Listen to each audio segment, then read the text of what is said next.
समझने की हम सबको ज़रूरत है। अगर आपका कोई दोस्त, ये जो वीडियो आप देख रहे हैं, अगर कोई आपका दोस्त, आपका करीबी, आपका शौहर, आपका बेटा आपसे दूर दूर भाग रहा है ना, तो उसको देखें, उसके साथ बैठें, उस पर फोकस करें, उससे पूछें क्या हुआ है, प्यार मोहब्बत से बात करें ताकि वो ऐसे स्टेप ना उठाएं, उसके साथ दोस्ताना माहौल अपना लें। उन बीवियों से भी यही मैं रिक्वेस्ट करूँगा, गुजारिश करूँगा कि अपने शौहरों की फीलिंग्स को समझें। आप भी किसी की बेटी हैं, आपके भी माँ बाप होंगे। कि आप अपने माँ बाप को छोड़ सकती हैं अपने शौहर के कहने पे? कभी नहीं छोड़ सकती आप अपने माँ बाप को। उस शौहर के लिए आप अपने माँ बाप को छोड़ के इस घर में आ जाती हैं, लेकिन वापस भी तो जाना होता है अपने माँ बाप के पास, बेशक मेहमान बन के जाना हो।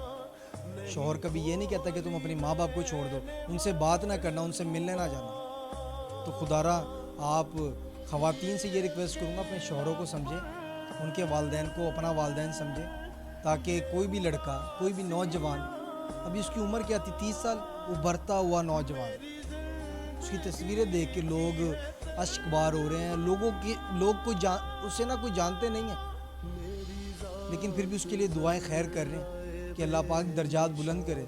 इतना खूबसूरत नौजवान, हमारे माशरे में ये चीज़ें बढ़ती हुई नज़र आ रही हैं हमें, क्योंकि जितनी टेंशन और ये डिप्रेशन का हमारे नौजवान शिकार हो रहे हैं ना, सिर्फ इन छोटी मोटी बातों से, ये हो गया, ऐसे हो गया, घर जाते हैं तो बीवी की शिकायतें, उधर जाओ तो वालदैन शिकायतें लगाते हैं। प्यार मोहब्बत से रहें, जुड़ के रहें, ताकि ये हादसात दोबारा रोनुमा ना हो। बाकी डिटेल जो है इंशाल्लाह इस केस के ऊपर हम वर्क कर रहे हैं, जो डिटेल्स आती रहेंगी आपके साथ शेयर करेंगे।